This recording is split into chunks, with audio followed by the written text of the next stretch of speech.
मदद के लिए खड़ा होता था, उसको भी नहीं आने दिया इन्होंने। विपक्ष हमारी मदद को आता था, उसको मना कर देते थे। हम लोग बुलाना चाहते थे कि हमारे लिए कोई आए विपक्ष आता था, सब मना कर देते थे। हमें रोका जाता था बोलने के लिए, हमें रोका जाता। फिर वो 15 साल का होगा तो उसकी जरूरतें और होंगी। कल को जब छोटा था तो उसे छोटे कपड़े चाहिए होते थे, जब आज वो बड़ा हुआ है तो उसे पैंट भी चाहिए, कमीज भी चाहिए, बड़ा हो गया उसको। तो पहले जो 0 नंबर का जूता आता था, आज 10 नंबर का जूता आता है। माननीय सुप्रीम कोर्ट कैसे कह सकता है कि मैं जैसा पहले मकान दिया था मैं उसी मकान में आ जाऊं? ये तो संभव ही नहीं है ना। और जो मेरे सरकार है वो पता नहीं कहाँ है, मुझे समझ में नहीं आ रही है।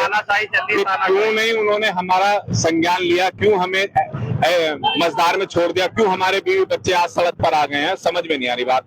एक बात यह है कि मैं गवर्नमेंट से कहना चाहूंगा कि अगर 2 बच्चों से गलती होती है तो सुरेंद्र कोहली है, एक बच्चा जो नालायक था, जिसने जुर्म करा, जिसने गलती करी है, उसको गवर्नमेंट ने उसकी फांसी की सजा तक रोक दी। एक मेरा व्यापारी, मैंने एक करके तिलका करके दुकान मकान बनाया, आज उस मकान को डुबलाइज करने के लिए मेरे बीवी बच्चे सड़क पर आ गए। कैसे काम होगा इनका? ये सब लोग कहाँ जाएंगे? मेरी भाभी है, मेरी माँ है, मेरी माताएं, मेरी बहनें बैठी है सड़क पे, किसी के बारे में नहीं सोचा। अंधी बहरी गूंगी सरकार बैठी है, किसी कोई नहीं आया आज हमारा हालचाल पूछने। किसी को तो आना चाहिए था।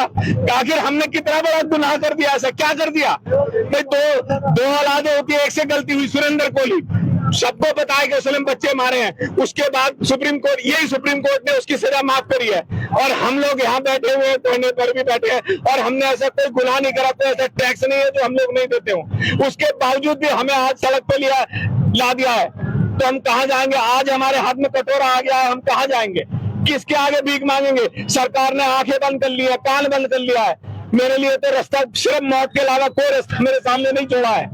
कहाँ जाऊंगा मैं? इज्जत पूरी की पूरी मेरी माता बहनें यहाँ बैठी है, 90 दिन से बैठी है, उनकी तपस्या बेकार कर दी। क्या हुआ उसका? है कोई किसी के पास जवाब? कोई आश्वासन किसी ने नहीं दिया, कोई नहीं आया। आप पूछ, हमारी बात रखते बायलॉज है, 1982 का बायलॉज है जो सुप्रीम कोर्ट में रखा जा सकता था आवास विकास के जरिए, लेकिन उन्होंने वो भी नहीं रखा, क्योंकि उसमें बायलॉज में है कि 25 मीटर से और 60 मीटर तक के मकानों में सेटबैक की जरूरत नहीं है। लेकिन गवर्नमेंट चाहे तो एक तरफ बसाने का काम कर रही है, एक तरफ उजाड़ने का काम कर रही है। मतलब ये तुम्हारा सड़क बना रही है, सड़क इतनी छोटी बना दी है, 15 फीट का फुटपाथ दिया है। क्या इसीलिए फुटपाथ तैयार कराया कि यहाँ से मैं अपनी माता बहनों को ले जाकर फुटपाथ पे बैठाऊंगा? ये मंशा है गवर्नमेंट की। एक तरफ मेरे मकान उजाड़ दिए, फेंक देंगे, और जो है गढ़ रोड जितना मजबूत बना रहे हैं, और उसके 15 फीट का जो है वो दे रहे हैं, तुम्हें फुटपाथ दे रहे हैं। उसके बाद क्या मतलब? वहां बैठेंगे, मैं ले जाके वहां बैठूंगा?